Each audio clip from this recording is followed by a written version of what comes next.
It is such a pleasure to chat with you once again, Mark. Welcome back to the show. Thanks, Sheree. It's great to be here. Well, I've got some fresh questions about all things First Command and your services that you offer, so I'm looking forward to our conversation today. Let's recap a little bit and talk to us about why First Command is just such a great place for military spouses who are looking for long-term employment solution. Oh, I think that when you think of military spouses and First Command, it's such a great matchup. It's a great place for military spouses to pursue a long-term career as a financial coach. We really see this as a career, not a job. We know that military spouses are driven to help their families financially, and this is one of the reasons they make such great financial coaches. Military spouses, I don't have to tell this audience, but they're familiar with and knowledgeable about the challenges and opportunities associated with life in the military. And they've got that, obviously, that firsthand experience, which brings so much credibility. They also understand military pay and benefits. And I can tell you so many of our clients, as they come in, don't fully recognize the value or how to take advantage of the benefits that they so well deserve. And we want to make sure that they get every ounce of use out of those as we possibly can. And our own experience suggests that military spouses possess the empathy and strong listening skills that are key to building trusting relationships with service members and their families. It's such an important skill to be able to sit down and just listen to the challenges and the needs, and then craft a financial plan that's going to help us, address those issues. We've got 178 offices located around the world. So odds are, as Military Families PCS, in most places that a military spouse is going to find himself or herself living, we probably have an office nearby. And the skills you learn in one First Command office are completely transferable to another First Command office. So you don't have to relearn a bunch of things when you get to the new location. And the biggest one might be the fact that while serving others, our advisor spouses are also pursuing financial security for their own families. And so this is a career in which you can do really well by doing good for other people. Yes, it certainly sounds like you all have taken a multifaceted approach and have been really strategic in kind of recruiting and targeting military spouses for employment. I love how you mentioned that working at First Command is not a job. It's not a checkbox, time holder, just get by right now, but it is truly a career, something that is very transferable and portable with the amazing skills that military spouses possess. I couldn't agree with you more. And I know that it's frustrating for a military spouse to have to go from one location to another to get one job after another. And I'm sure you've reported several times on here, the unemployment statistics, the underemployment statistics. And I think we could be part of the solution to get around that. Absolutely. You mentioned a couple of moments ago about one of the benefits, or one of the qualities military spouses bring to the table is the fact that they want to help their families and provide financial security with another avenue. But Mark, tell us a little bit more about the other qualities military spouses possess that make them just such great financial advisors. Well, what I've seen, and I think we continue to see at First Command, those qualities are, they tend to be highly educated. Most have college degrees or even advanced degrees. They're incredibly hardworking. They're resilient. We watch military spouses, unfortunately have to, work through deployments and almost act as a single parent. So that can-do attitude, that resiliency really comes shining through. And I think, if I hadn't mentioned it already, just that work ethic. I mean, we see such strong work ethics in our military spouses. And most of them by far are already running the family's finances already. And so doing it for others or helping others, budget and think through how they're spending their money and putting a plan together is something that so many of our military spouses are already familiar with for their own families. It's a natural to try to help others with theirs as well. That is so very true. We've mentioned it before in our previous conversations, but I truly believe, and I'm incredibly biased and completely okay with it, but I think military spouses are one of the most empowering people groups really on the planet, because just as you mentioned, Mark, getting through all of these obstacles and still taking care of their families, providing financially, high-level problem solvers that we are going to get this done no matter what, I just think brings such an incredible dynamic to your First Command team. And thinking about it from that perspective, First Command has what you just mentioned, 178 offices around the world. So tell us a little bit more about how those First Command positions, advisor positions for military spouses, what makes them so portable with that transfer? Oh, that's a great question. And it's, we have a process that we work through with our clients, and that process is consistent no matter where you go. And so how we interact with clients, it's not completely identical, right? I always joke with our field team that we're not stamping out widgets here, so it's not exactly the same wherever you go. And we certainly want people to, have their personality and bring themselves into the role as a financial advisor. But the process you work through with our clients is very similar and very predictable from one location to another. It's interesting. I actually provide some analogies especially to our newer advisors, to share with them how important that is. And I'll tell them the story of, going to a dentist's office. And, no matter where I've gone in my life, every time I go to the dentist, these folks aren't connected at all, but yet the process seems to always work exactly the same way. Yep. If you go into a Starbucks, even though not every Starbucks is laid out exactly the same way, if you're in a Starbucks, you are, and there's a familiarity that comes with that, and there's a comfort that comes with that familiarity. We try to present a very consistent approach across the company or country or around the world, for that matter, in our various offices, so that when our clients PCS from one location to another and they go into meet with their next advisor, their local advisor in that new duty station, they know what to expect. They know how that process works. And we believe that consistency is a comforting factor for our clients and another reason to keep them coming back into the offices. And so that consistent approach makes a lot of sense, and we apply that across. And then, like many companies, we've started to digitize or to systematize, all that paper and signatures and so on. And the more things that we put online, right, think about when you're going online to buy something and the system guides you right through how to make a purchase. And the good systems really make it easy to do that. It cuts down on errors, and it cuts down on, having to be taught the system or learn the system. We're doing more and more of that for our advisors. And so we're trying to make it as easy as possible for our clients and our advisors to do business with First Command. And so things like our digital capabilities, our IT capabilities, we're trying to make it as electronic as we possibly can to increase both the effectiveness and the efficiency of the meetings that our advisors are having with our clients and prospective clients. I think that's so smart, how you all are striving for that consistency and the stability, because I really believe that as military spouses, it's something we yearn for, because everything else sometimes seems so up in the air when we're PCSing, when we're transferring schools with our kids and all that jazz. Being able to go from one duty station to the next and know plus or minus what to expect as either a First Command client or a First Command financial advisor, I just think is huge and provides so much empowerment and comfort and encouragement for all sectors of that, and really thinking about the need for stability. Obviously, we're in month who knows what at this point of the pandemic. I've lost count. It feels like forever, and then also 5 minutes, depend on the day. But tell us, what have we learned from a financial perspective so far from this pandemic experience? Well, one thing I'll get to that if you don't mind, but you just said something that was really important. It was funny because I was going to mention this and you had already hit on it. This idea of stability. I was reading, we were all reading a bunch of stuff, these days around COVID and what's going on. And I saw something that really stuck with me a couple months back, and it was from a CEO of a different company. And he said, I can't offer my employees or our clients normalcy. Nobody knows what normal is anymore. Nobody knows what normal is going to be. But the word you just used is the word he used. He said, what we're trying to provide is stability so that people know what to expect and they can manage their days. And that's exactly what we're trying to provide at First Command with, as we just said, with the consistency of approach, with the systems we're putting in place. So I just didn't want to let that point slip by, because I think absolutely it's critical to be able to provide stability to people.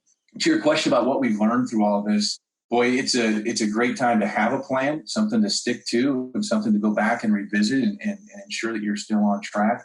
And if you don't have a plan, it's an excellent time to put a plan together. There's an old saying that seems to be coming up a lot in my meetings lately, where people are saying, the best time to plant an oak tree was 20 years ago. The second best time to plant one is today, right? So if you haven't done it, today's the day to get started. And a lot of people probably haven't thought a lot about implementing a financial plan over the last few months, but we just believe that this is an excellent time to get your finances together. Treat, I know you focus a lot with your listeners on the idea of empowerment, and that came up in our first discussion. That stuck with me through all of this, and I'm sure people feel a lot of anxiety around their finances right now. People sometimes, worry, can I afford it? Do I have a large enough account minimum? We've taken those issues right off the table. And sometimes they feel embarrassed about their finances. Oh, well, no one's going to want to work with me. We don't have enough money, or our finances are in a mess and don't really want to show that to someone.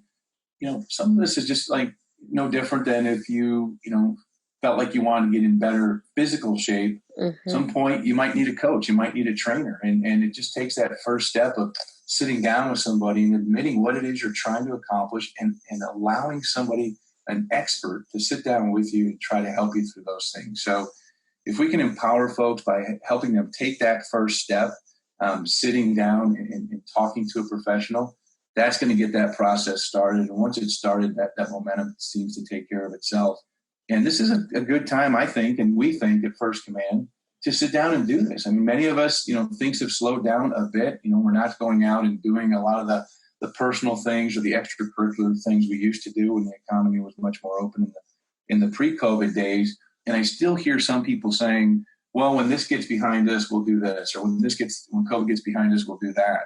The concern I have is that no one knows how long COVID is going to last, how long we're going to be living with COVID. Hopefully it's not too much longer, but nobody knows that for sure. And why let another 2 or 3 or 4 months go by? Take that, empower yourselves and take the opportunity while things are a little bit slower in many cases than they were in the past, and sit down with a financial coach and allow them to help get you on a path of financial security.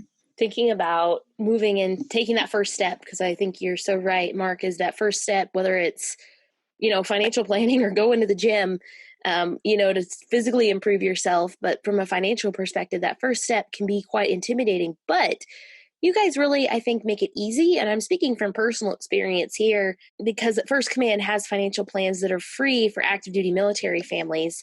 Tell our listeners more about that, just because I know that it's such a great program, and my husband has certainly benefited from meeting with a financial advisor to get us set up for success for tomorrow.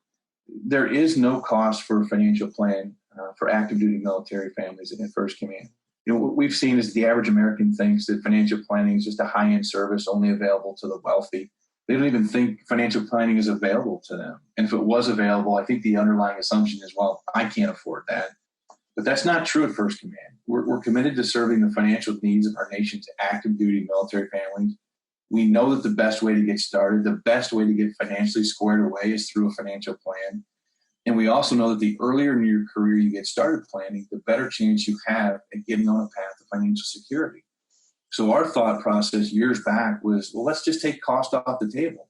We wanted to remove any barrier to entry. So in other words, we wanted to eliminate any reason for not getting started on a financial plan.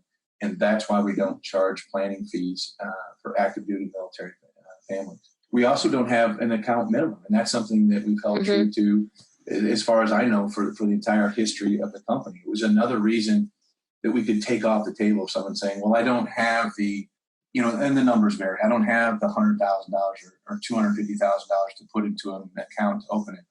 Right. And some other firm, have those requirements.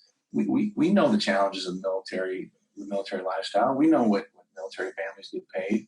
And we're more concerned about, getting them started on a path of financial security than we were, how much than we are concerned about how much money you have to invest.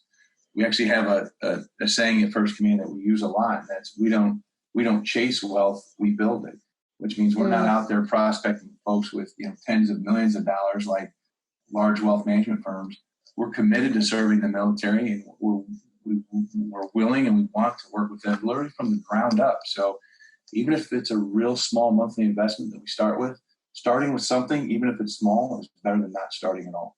Absolutely, because you're taking that first step and pointing yourself in that direction. And again, I think the hardest part is getting started, even if it's, just really small amounts of money. Like, this is what we've scraped together.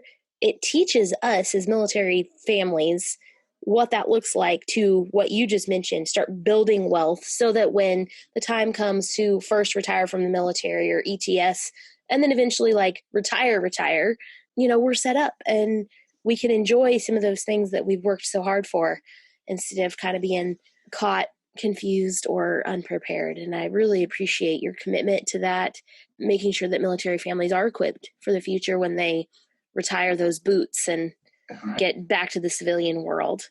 Yeah. And you'd be surprised. I mean, people will say, well, geez, it's only $50 a month or it's only $100 a month. But what difference can that make? Well, if you think in terms of a career and you start with $50 or $100 a month, and then you get those pay raises that come with those promotions, start scraping a little bit of that pay raise. And now 100 becomes 150 or 200 and 200 becomes 400 later on.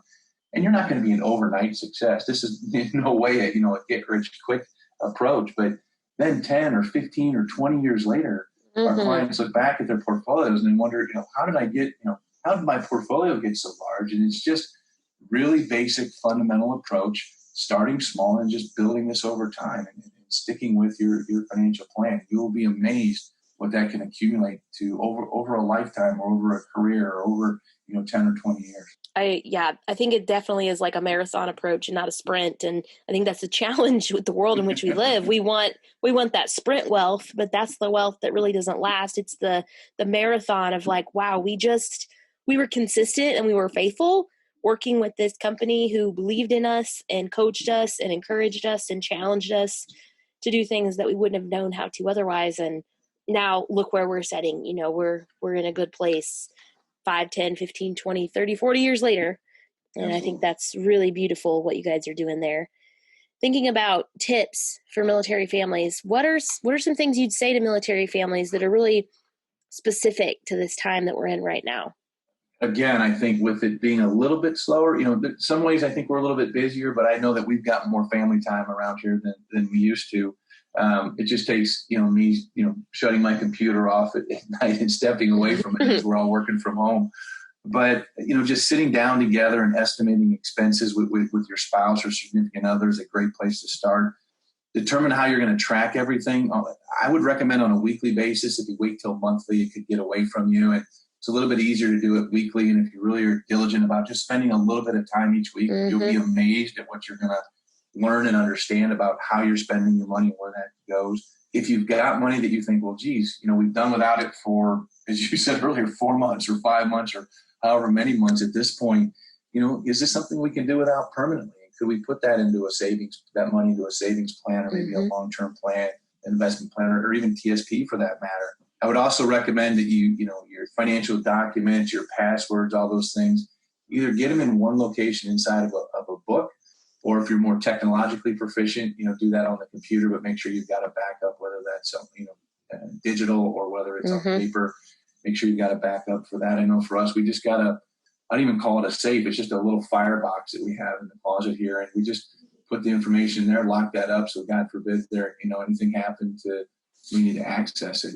I think this is a great time because of the extra family time to be able to teach your children about finances as well. You can talk to them about the importance of saving money and, putting a little bit away for your future. And I hope this is helpful, but we do this with our own kids. I came up with a process.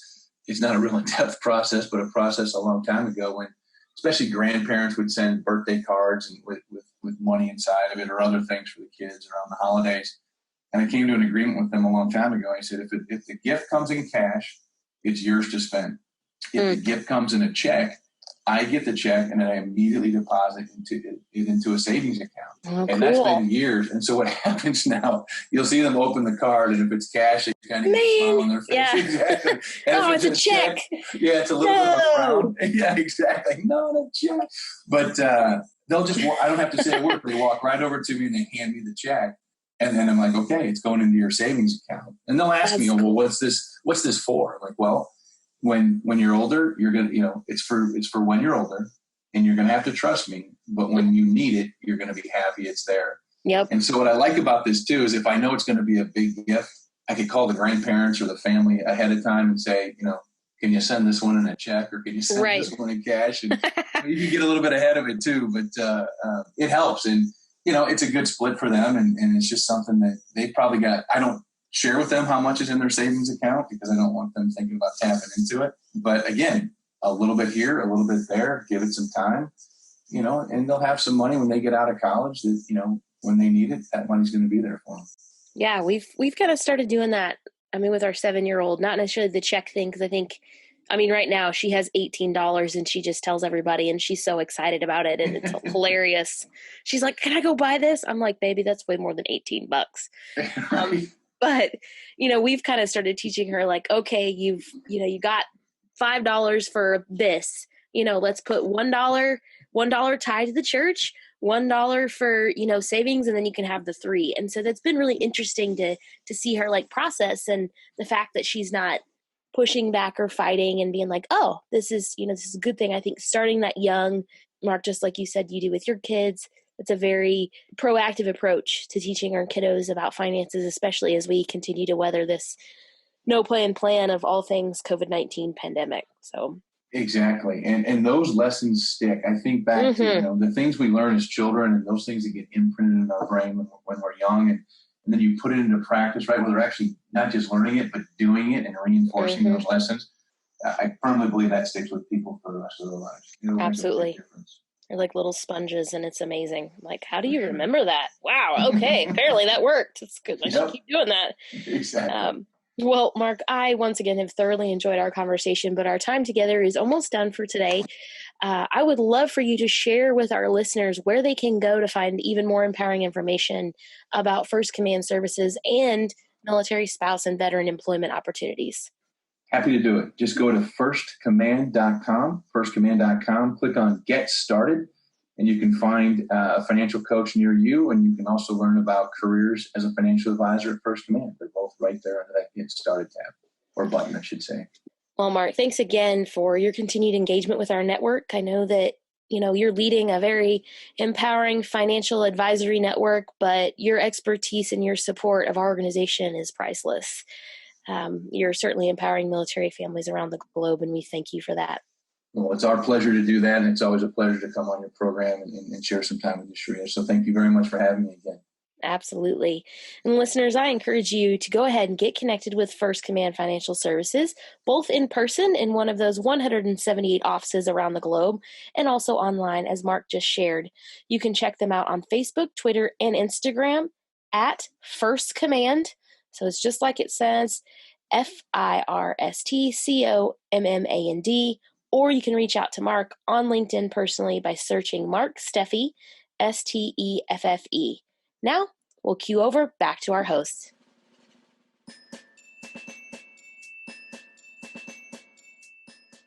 Such empowering financial information once again. Thank you, First Command team. Mark has so much to bring to the table, and we are truly honored that he shares that with us. Remember, listeners, if you would like to tap into the amazing resources through First Command, connect with them online at firstcommand.com or through Facebook, Twitter, and Instagram at First Command. You can also find the president and CEO of First Command on LinkedIn by searching Mark Steffe, STEFFE.